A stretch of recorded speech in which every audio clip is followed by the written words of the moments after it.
Le Grand Matin Sud Radio, 7h, 8h30, Patrick Roger. Il est 7h13. Une élève donc de 12 ans qui a menacé sa professeure avec un couteau à Rennes hier. Cet ado d'origine étrangère mongole voulait faire, a-t-elle dit, comme à Arras, le professeur qui avait été tué.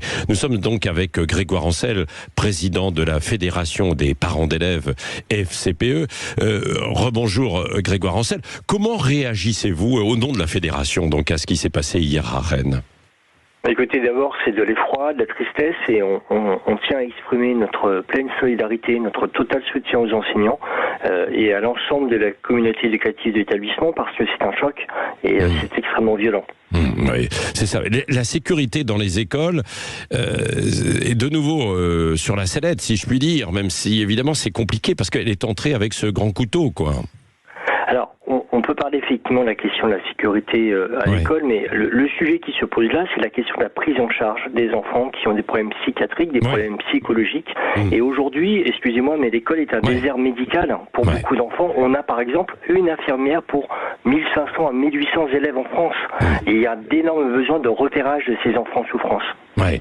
Alors, elle avait déjà été exclue d'un autre collège. Là, il n'y a pas que cette question, parce que c'est vrai, mais elle a été exclue d'un autre collège aussi, parce qu'elle avait un comportement quand même qui pouvait choquer. Alors, comment justement accompagner ça après une exclusion ? Là, tout à fait. J'y reviens, c'est sur la question de la prise en charge psychologique. On a totalement sous-estimé dans ce pays l'impact du Covid et de l'isolement qu'ont pu avoir les enfants.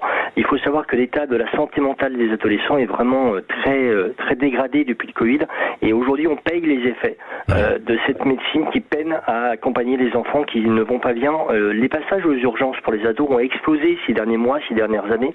Et on est aujourd'hui face à un vrai besoin de prise en charge médicale qui aujourd'hui est sous-estimé. Oui, c'est ça. Parce que son père, visiblement, ce qui s'était produit aussi à l'époque où elle avait été exclue d'un autre collège en juin dernier, avait demandé un peu d'aide et notamment des soins, quoi, aussi, et de suivi aussi pour son travail scolaire. Ce qui veut dire que finalement, on a laissé faire, quoi. On a laissé faire, on n'a pas repéré les signaux faibles parce que probablement que pour passer à un tel état, je rappelle qu'aujourd'hui cet enfant est hospitalisé et protégé d'elle-même. Donc on est vraiment sur un acte de psychiatrie qui a probablement donné lieu à des signaux faibles qui n'ont pas pu être repérés et pris en charge à temps, sans quoi ce drame ne serait jamais arrivé.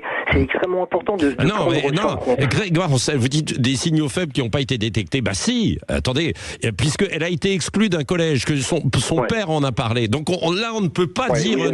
Non, mais on ne peut pas dire il y a eu des signaux faibles. À un moment donné, non, il faut arrêter de dire ça. C'est le contraire. Vous avez raison.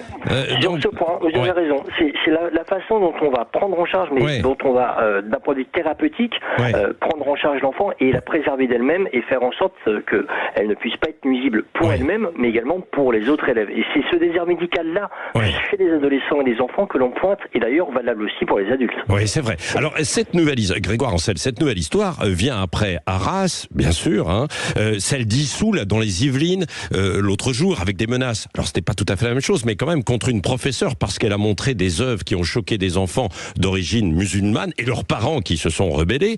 Que pouvez-vous faire ou recommander à votre échelle pour les professeurs qui, aujourd'hui, doivent se sentir quand même peu à l'aise, parfois, quand ils vont en classe ? Tout d'abord, c'est leur exprimer, et je le refais, notre plein et entier soutien. Ils ne sont pas seuls. Et il n'est pas effectivement acceptable que des parents remettent en cause des enseignements, réinterrogent la pédagogie des enseignants. Quand on ne comprend pas un cours ou quelque chose, on dialogue et on n'accepte pas de pouvoir menacer qui que ce soit. Et lorsque des enfants ont une mauvaise interprétation, on doit discuter avec eux, leur expliquer que ce qu'ils disent n'est pas possible, pas acceptable, et apporter immédiatement un recadrage pour que l'école puisse faire son rôle, c'est-à-dire enseigner, éduquer, donner des repères et encadrer ses enfants. Ce n'est pas acceptable, quel que soit le parent et quel que soit le motif. Oui. Et ça, c'est difficile à faire passer ce message auprès de certains parents ou pas ? je pense que ce qui manque aujourd'hui, c'est le réflexe des parents d'aller voir d'autres parents, comme par exemple la FCPE ou les fédérations de parents d'élèves, et de dire, là j'ai une question, j'ai quelque chose que je ne comprends pas. Et nous, on a un rôle de médiateur entre l'école et ses parents qui peuvent ne pas comprendre ce qui se passe et expliquer qu'effectivement, il y a des choses qui peuvent se discuter et d'autres qui ne se discutent même pas, même plus, jamais. Oui, oui. Vous avez rencontré récemment Gabriel Attal, le ministre de l'Éducation. Vous allez le rencontrer de nouveau autour de ces différents problèmes ? On le rencontre régulièrement sur la question de la sécurisation des établissements. Il faut trouver le bon curseur entre sécuriser, mais sans non plus créer des contresens. On parle beaucoup des portiques. On sait très bien que les portiques, ça prend du temps. Ça crée des attroupements devant les établissements, par exemple, parce qu'il faut filtrer. Et donc, on sait très bien que c'est pas du tout la recette miracle. Donc, il faut trouver le juste curseur, mais effectivement, tous les parents d'élèves sont attentifs à ce que les conditions de sécurité dans les établissements et aux abords s'améliorent. Et je crois que tout le monde en a conscience, mais il faut maintenant accélérer le pas. Des surveillants aussi, des pions. Est-ce qu'on en manque ou pas ? La demande, elle est... Et d'ailleurs, c'est pas hasard si, dans l'établissement de l'élève dont on évoque la situation aujourd'hui, cette semaine, ils étaient en grève pour réclamer des moyens complémentaires.